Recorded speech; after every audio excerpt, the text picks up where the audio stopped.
you already read it, great. How many times are you supposed to read something? Twice. The first time is just the gist.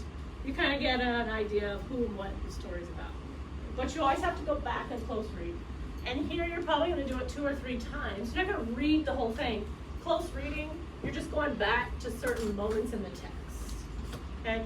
And in this case, I'm going to make you go back, evaluate, and analyze from the beginning to the end what's happening. So you can kind of retrace your steps and go back and really, can you understand the plot that's happening? And we do have 2 plot lines running through here. And it's not so much for you to decide, right, how the character feels and what they should feel. You have to put yourself as the narrator and see the world through his eyes, because you're going to see the story a lot different. You should feel the same, right? A lot of you said that you're confused. You should be, right? If you're not able to go back and track where the 2 settings take place and the feeling each one causes, right? It is going to be confusing. That's fine. That's why we go back and we're going to look at these notes in the margin. And what I want you to do, you need to make sure you have a pen, right? Blue or black. You need a highlighter because you're going to have to highlight things. I gave you some on the table, but please, if you have your own, use those. Okay. There's highlighters on the table in the middle, so take one and pass it around. If you need pens, pens are always available up here. You gotta be in the habit of blue or black ink, just because Cambridge is not gonna let you write in pencil. So I do want to look at a couple things before you start doing anything. I just wanted to make sure you have the right materials. In the notes, in the margin, there's sticky notes for you to grab too. I want you to use the sticky notes. Okay. So anywhere they want you to write in the margin. That way if you need some extra room, or if you need to move things around, you can. But there are sticky notes on the table, so make sure you get a few. Okay? That way we can add them to the text. It's a thing called note and notice. So whenever you're annotating, we know how to annotate. We've been doing it with Cambridge. Okay. Now I want you to do it with a text. So anytime it's a poem, it's a short story, it's a newspaper article, it's a magazine article, it's scientific journal, whatever it is, a diary, you're gonna have to annotate. Okay? You're familiar with this. Okay? Just in here, you have a little bit more guided questions, okay, that you're gonna have to answer, because it's gonna help you in the long run when you have to take that assessment practice and when you have to analyze the text. You've done all the hard work ahead. Okay? So, what I want you to think about first is, what's your purpose for reading? What is your purpose for reading this text? Good, we know we have to analyze. What type of genre is this?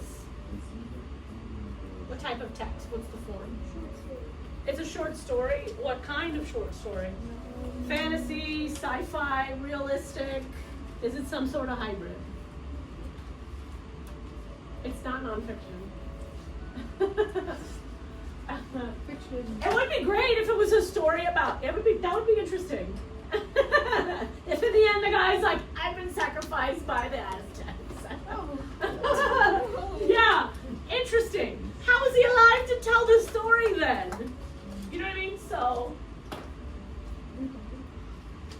what's our purpose for reading? Turn and talk to the person next to you. What do you think? Your purpose for reading a short story in general. Right?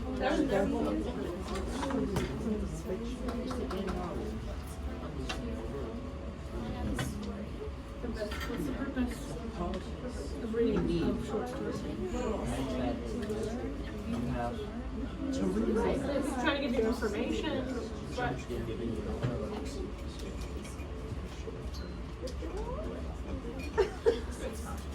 right, something you can easily read in one sitting. But writers, when they write short stories, what is their purpose? They just want to inform you, or they want to do something else? They want you to Absolutely, they want you to engage with the story. Yeah, what do we call that? Are they informing you? Are they persuading you? Entertaining you? Yeah, it's definitely of entertainment, right? But we know this is a reading class and we're still trying to find information to analyze, to engage with the text. In general. So what's our purpose? Side conversations, whole group. What's the purpose for reading this story? What is it, To Jada? entertain us. Yeah. Most of the time, writers, they write stories not for themselves, not to just inform you of information, maybe to persuade you to read more of their books if they're that interesting, right? Because we know they can have a secondary purpose. The main purpose for any kind of short story is entertainment. But we're in school. We're preparing for state tests. What is our purpose for reading this story? What's our secondary purpose? What is it, Ursula? To learn, right? Yeah, in this case, we need to learn about plot structure here. We need to know, right, structural elements. This overlaps with Cambridge because you have to be able to comment on the form, the type of text, the context, the audience, the purpose, two purposes. But you also structure. How is it organized? And we know this story isn't chronological. It's not telling us in time order, right? It has two plots, right? It's structured to get a feeling, and it flows in a certain way where you can't really tell, where the narrator can't tell anymore what's real and what's not. And that's why we're shocked at the end. If you haven't read it yet, right, you're in for a treat. You realize something different happens, and endings in stories should be, right, a little unexpected, right, a little bit of a twist, okay? And we know we're talking about voice and viewpoint. What is the point of view of this story? Based on what you've already started reading, what's the point of view here? And it is one of your vocabulary words. Try to talk to the person next to you, talk it out, what do you think? What point of view is it? You can read that first paragraph and it'll help you. What point of view is it? Third person what? Omniscient, limited, objective.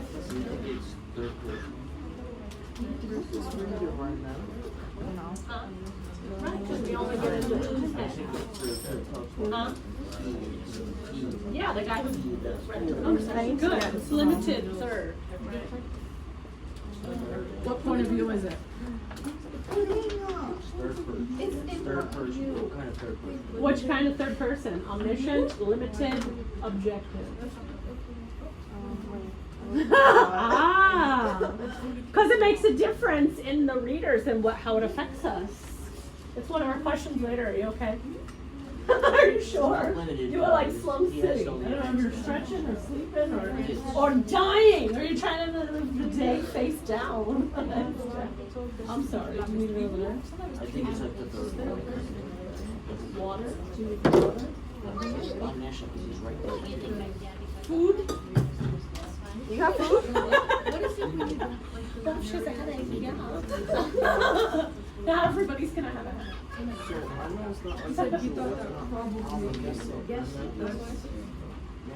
Georgia, what is it? What's the point of view? Pause side conversations, bring it back home group. What point of view is the story told by? Third person limited. Whoa! How do we know? I said he was probably. Well, it's a good guess, but you know you always have to prove it. So prove it. That's proof. If it's third person, limited. What does that mean? How do we know it's third person? What do we look for? Okay, like keywords, like which one? Oh, keywords. So Also, this is limited. It's not keywords. Oh, okay. Oh, I see. Oh, never That mind. said he thought that probably he was going to be late, so he doesn't know for sure. Yeah, third person. Stay with me, stay with me. So, third person, it's the keywords that we look for. What's the fancy grammar word? And we talk about using the keywords, right? Keywords. What are we looking for? If it's third person, how do you know? He, good. He thought. Him. Good. Let's see. He had time for himself. He swung. Good. So, definitely, how else? If they don't use the pronoun he, what else could they use to show third person? They could use they. What else would be third person? She. What else could be third person? It. What else could be third person? Her. Sure. Her. Him. Yeah. What else could you use? Besides the pronouns, what else could you use instead? Names. Good, right? They're proper names. Okay? Good. So we look at the pronouns.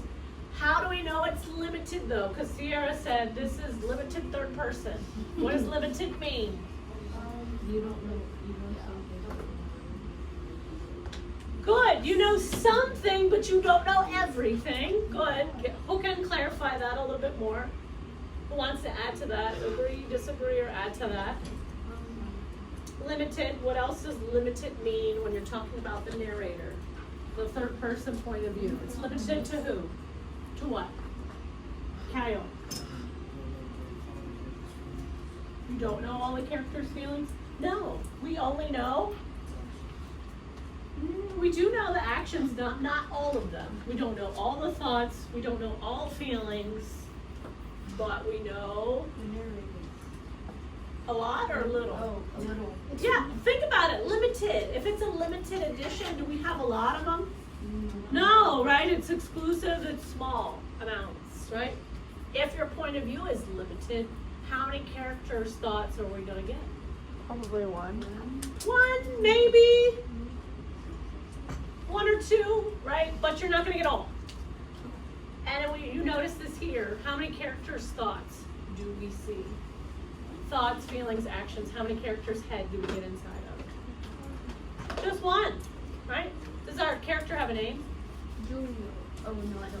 That's the writer. This is fiction, right? So there's a distance between the writer and the narrator, correct? So coming back to your activities, okay?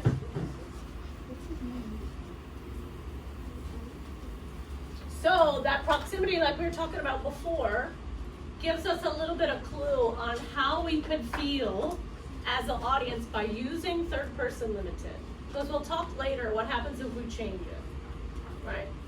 Does this make us close to the story and we know things?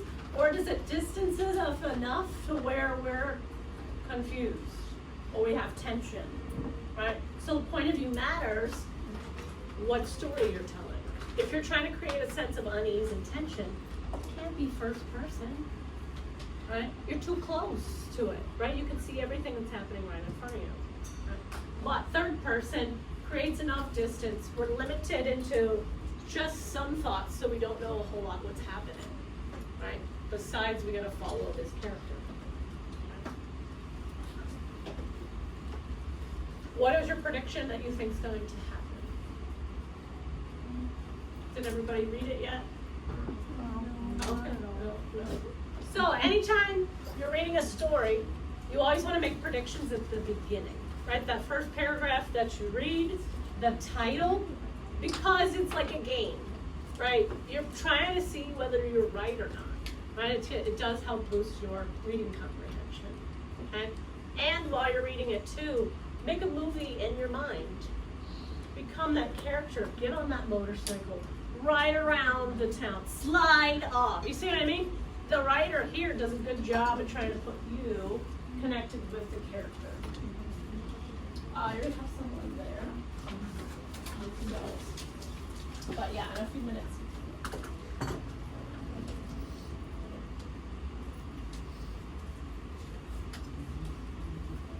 So what I'm going to do is we're going to do 3, 2, 1.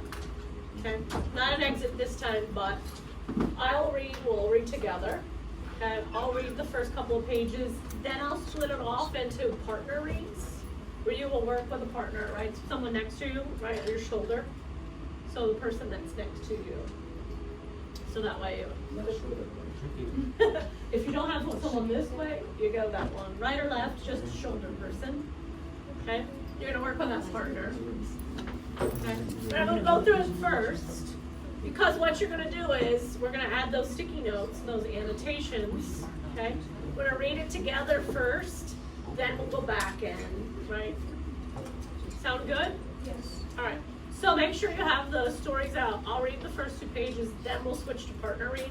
With partner reading, you have to actually make sure you're not just talking about other things, right? Because everyone's like, oh, free time. No, so you have to take turns reading.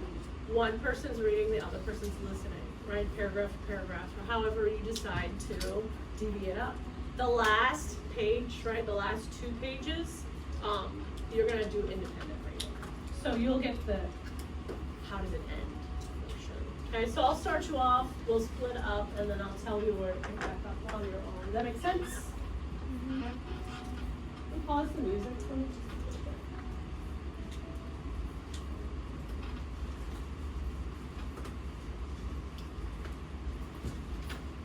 Make sure you're reading along. If we need to pause at any moment, right, you can. But before you start reading,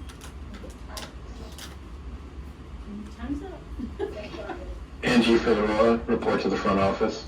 Angie Figueroa, report to the front office. All right, the night face up. So thinking about the night face up and this little description here, it's hard to know what's real in this dreamlike story of a motorcyclist recuperating from an accident. So I kind of already tell you the basic without any spoilers. And as we read, we do need to make notes, but we'll read it for the gist first, then we'll go back and scan and look for those things.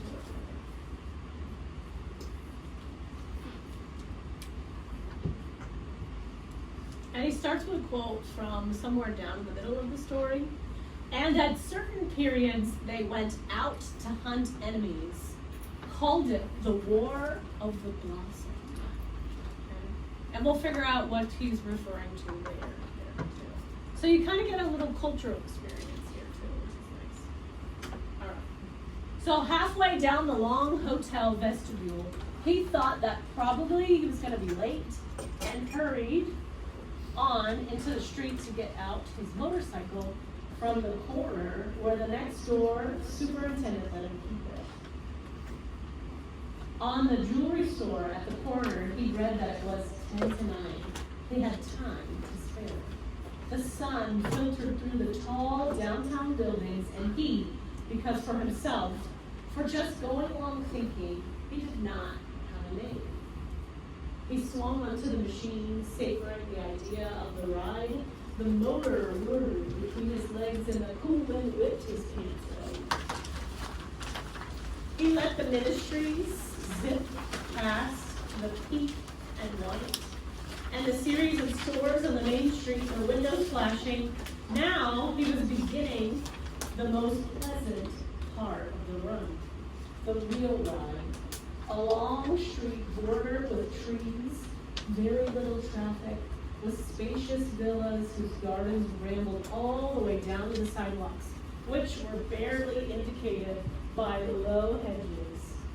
A bit inattentive, perhaps, but tooling along the right side of the street, he allowed himself to be carried away by the freshness, by the weightless contraction of this